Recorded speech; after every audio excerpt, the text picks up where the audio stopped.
Very good morning, class 11 commerce. As you know that we were on the revision lecture series. So today I am going to discuss accounting equation. जिन बच्चों ने previous lectures attend नहीं करे थे accounting lectures के बारे में, जिनको नहीं पता है उनके लिए बहुत फ्रूटफुल वीडियो रहेगी. पहले आप पिछली वीडियो को चेकआउट करें, नोट्स को चेकआउट करें, न्यूमेरिकल्स को चेकआउट करें, उसके बाद ये वीडियो ज़रूर देखें. इन केस अगर आपको कोई प्रॉब्लम हो तो आप मुझसे पूछ सकते हो. सो अकाउंटिंग इक्वेशन के बारे में जानते हैं. यस, ये बहुत इंपॉर्टेंट है as per your coming test series. Accounting equation कुछ भी नहीं है, सिर्फ एक फॉर्मूला है. कौन सा फॉर्मूला है? नॉर्मल सा है. Asset is equal to liabilities plus capital. All right. Capital आपको पता होता है. कैपिटल क्या होता है? वो अमाउंट होता है जिससे आप बिजनेस शुरू करते हो. ठीक है. लायबिलिटीज क्या होती है? लायबिलिटीज इज उधारी. असेट क्या होता है? असेट वो चीजें होती हैं जिससे आपका बिजनेस चलता है, जो आपके बिजनेस के लिए फायदेमंद होता है, वो सारी चीजें होती हैं असेट. ठीक है. और आपको ये पता है कि असेट कौन कौन से होते हैं, उनको आप डिस्टिंग्विश कर सकते हो. जैसे असेट के कुछ टाइप्स हो गए. कैश हो गया, फर्नीचर हो गया, डेटर्स हो गया, गुड्स हो गया. गुड्स को हम स्टॉक भी बोलते हैं. ऑफिस का कंप्यूटर हो गया. उसके अलावा टाइपराइटर हो गया,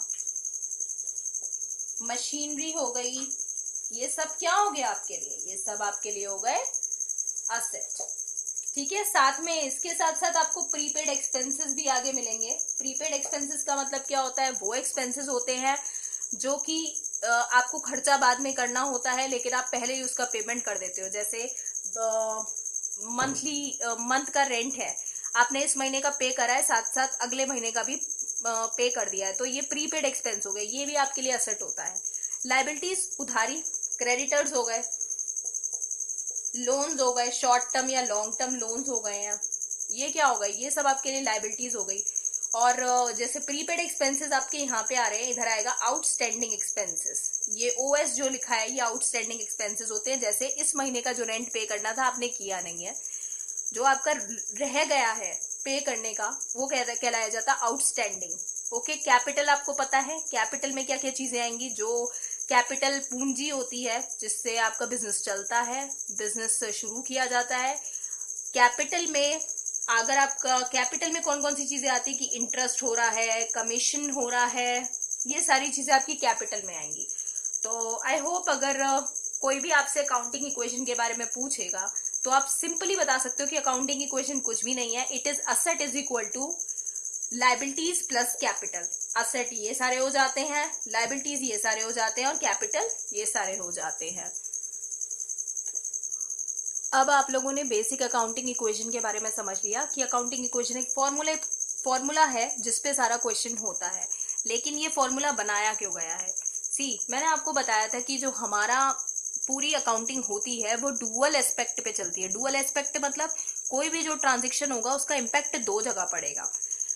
अगर कोई चीज बढ़ रही है तो दूसरी जगह वो चीज घट रही होगी, या कभी कोई चीज कहीं बढ़ रही है तो दूसरी जगह भी वो बढ़ रही होगी. वो कैसे पता चलेगा? कोई भी एक बैलेंस बन के चलता है. ये आप समझ लो कि एक चीज का इम्पैक्ट दूसरी जगह 100% होगा. ये नहीं कि ट्रांजेक्शन का इम्पैक्ट एक ही जगह पड़ रहा होगा. इसका मैं एक एग्जाम्पल देती हूँ. जैसे कोई श्याम नाम का इंसान है, उसने अपना बिजनेस शुरू करा. Shyam started business with cash ₹1 lakh. एक श्याम नाम का इंसान है, उसने अपना बिजनेस शुरू करा 1 लाख रुपए से. कैश लाया. कैश किस में आता है? कैश आता है आपके असेट में. तो यहाँ आपके असेट बढ़ गए कितने? 1 लाख रुपीज. ठीक है. उधर क्या बढ़ा? लायबिलिटी बढ़ी? नहीं बढ़ी, लेकिन कैपिटल बढ़ गया. अब देखो अकाउंटिंग इक्वेशन इसे क्यों कहा जाता है? दोनों इक्वल टू के जो साइन है उसके लेफ्ट हैंड साइड और राइट हैंड साइड हमारे इक्वल आते हैं. कोई भी अकाउंटिंग इक्वेशन करते हैं, कोई भी ट्रांजेक्शन जब हम कैलकुलेट करते हैं तो दोनों साइड इक्वल आती है. अब आप देखो, श्याम बिजनेस में 1 लाख रुपए लेकर आया, तो यहाँ पे उसका कैश बढ़ गया और यहाँ उसकी कैपिटल बढ़ गई। अब आप दोनों साइड कैलकुलेट करो, दोनों साइड बराबर हैं, left hand side is 1 lakh and right hand side is also 1 lakh, तो अकाउंटिंग इक्वेशन करेक्ट हो गई। यही अकाउंटिंग इक्वेशन का मतलब है कि डुअल एस्पेक्ट प्रिंसिपल पे चलती है। एक और एग्जाम्पल ले रहे हैं। श्याम ने अपने बिजनेस के लिए, श्याम परचेज्ड फर्नीचर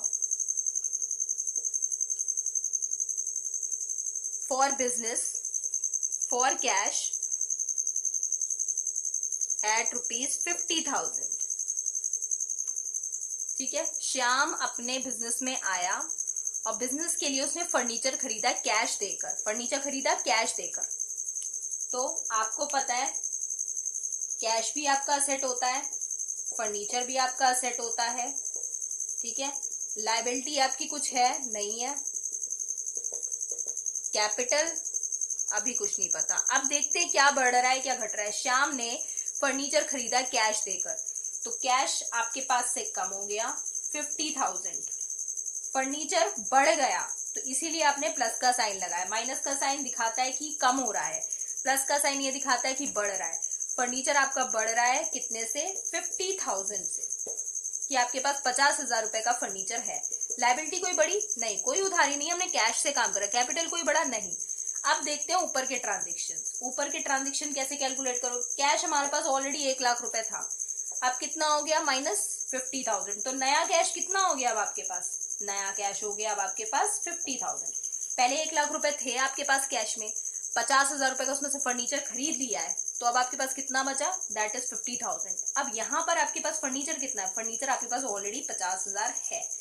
लायबिलिटी कोई थी, ऊपर भी नहीं थी नीचे भी नहीं थी, यहाँ पर कोई थी, तो यहाँ पर कैपिटल जो है वो आपकी 1 लाख ऑलरेडी है। अब कैलकुलेट करो अपनी अकाउंटिंग इक्वेशन, दोनों साइड बराबर आ रही है, 50,000 प्लस 50,000 कितना हुआ, दैट इज 1 लाख रुपीज, और यहाँ पर it is also 1 lakh rupees, दोनों सेम आई।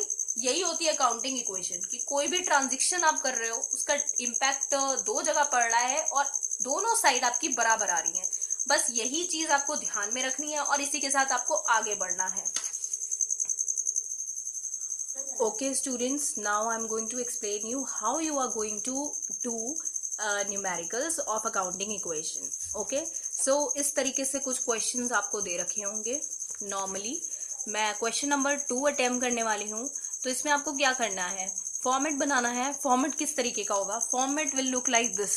ओके, फॉर्मेट में ऊपर आपको सारे एसेट्स के नाम लिखने होंगे, देन फॉर्मूला पूरा लिखना होगा, that is creditors is equal plus capital. इधर ट्रांजेक्शंस क्या होंगे, सीरियल नंबर 1 2 3 4 जितने भी जैसे क्वेश्चंस में आपके दे रखे होंगे, जैसे यहाँ से 1 से लेके 9 तक के सीरियल नंबर है, so you have to mention 1 से लेके 9 तक के सीरियल नंबर। देन आपको ट्रांजेक्शंस जो भी दे रखी हैं एज इट इज आपको उतारनी होंगी। ठीक है, मैंने पहले से उतार के रखा हुआ है न्यूमेरिकल में। अब आप क्या करोगे, सबसे पहला ट्रांजेक्शन है, Ram started business with cash 50,000। Okay, तो यहाँ पे क्या हुआ, आपका कैश बढ़ा 50,000, फर्नीचर बढ़ा नहीं, गुड्स बढ़े नहीं, क्रेडिटर्स बढ़े नहीं, कैपिटल बढ़ गए यस, कितने 50,000। Okay, bought furniture for 500। अब यहाँ पे लिखा हुआ है कि आपने 500 रुपए का फर्नीचर खरीदा है। ठीक है, बॉट फर्नीचर फॉर ₹500। ओके, तो यहाँ पे लिख देंगे कि आप फर्नीचर लेकर आए हो कितने का, 500 रुपए का, और यहाँ पर कैश में से आप उसको माइनस कर दोगे। बाकी कोई ट्रांजेक्शन हुआ है नहीं, क्रेडिटर्स नो, कैपिटल नो। अब बारी आएगी न्यू इक्वेशन की, आपको दोनों चीजें कैलकुलेट करते हुए चलना है। कैश में से आपका इतना अमाउंट चला गया, 500 रुपए चले गए, तो कितना बचा आपके पास। ठीक है, अब बारी आई, फर्नीचर कितना बचा, गुड्स कितने बचे, क्रेडिटर्स कितने बचे एंड कैपिटल कितने बचे। इस तरीके से परचेज गुड्स ऑन क्रेडिट 4,000, आपने कुछ गुड्स खरीदे हैं 4,000 रुपए के, लेकिन क्रेडिट पे, क्रेडिट मतलब उधारी पे, तो आपकी उधारी 4,000 से बढ़ गई। ठीक है, बाकी कोई ट्रांजेक्शन हुआ है नहीं हुआ है। न्यू इक्वेशन में क्या आएगा,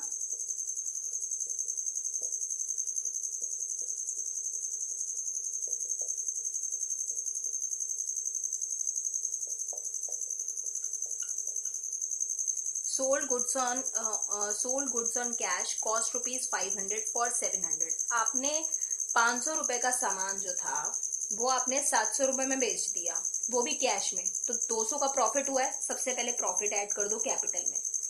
यस, प्रॉफिट होगा तो कैपिटल बढ़ाएगा, लॉस होगा तो कैपिटल घटाएगा। ठीक है, पैसे कितने मिले हैं? पैसे आपको टोटल 700 मिले। सामान कितने का गया है? सामान आपका टोटल गया है 500 का। ओके, आई होप आपको ये ट्रांजेक्शन समझ में आया हो। बाकी चीज़ें हुई हैं? नहीं हुई है।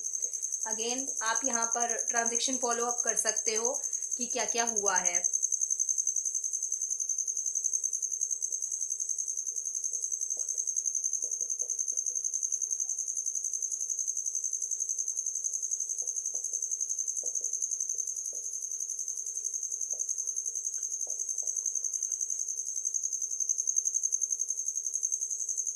रिसीव्ड रेंट 200, रेंट आपको मिला है, तो यहाँ पे आपका कैश बढ़ गया, उसके अलावा आपका यहाँ पे कैपिटल बढ़ गया। ऐसे ही रेंट मिल रहा है, कमीशन मिल रहा है, इंटरेस्ट मिल रहा है, सैलरी मिल रही है, तो ये सब आपका कैपिटल इंक्रीज करता है और साथ में कैश भी इंक्रीज करता है। न्यू इक्वेशन आप कर दोगे।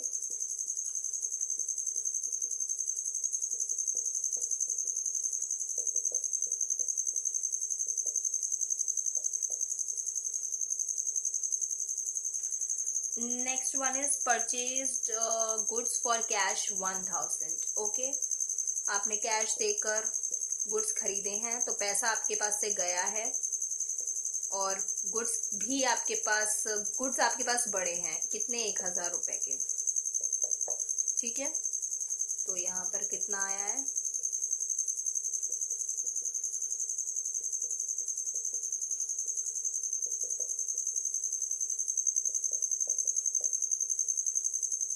Withdrew for personal use that is 700। आपने पर्सनल यूज के लिए कैश निकाला है, तो 700 रुपए यहाँ से कम हो गए। अगेन ड्रॉइंग्स हैं, तो यहाँ से भी 700 रुपए कम हो गए।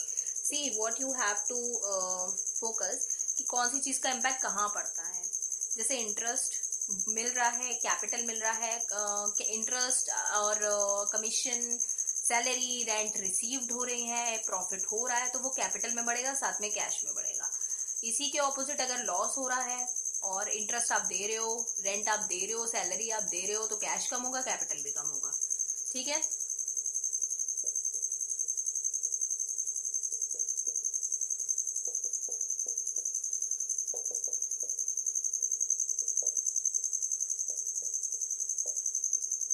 Alright. Paid to creditors 400 rupees. आपने क्रेडिटर्स को 400 रुपए दे दिए हैं, तो आपकी उधारी कम हो गई। कितने से?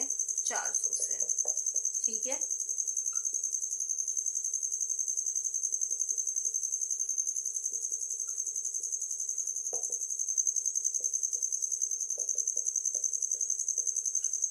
पेड सैलरीज, अगेन सैलरी पे करी गई है।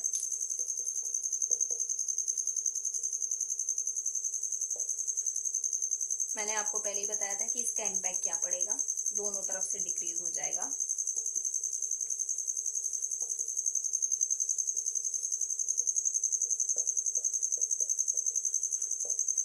So here comes your final equation। इस तरीके से आपको पूरा क्वेश्चन कंडक्ट करना है और आई होप ये क्वेश्चन आपको समझ में आया हो। मैं एक सेम न्यूमेरिकल आपको देती हूँ, आप इसको सीखने के बाद सारे बच्चे मेरे को वो क्वेश्चन करके दिखाएंगे। Thank you so much class.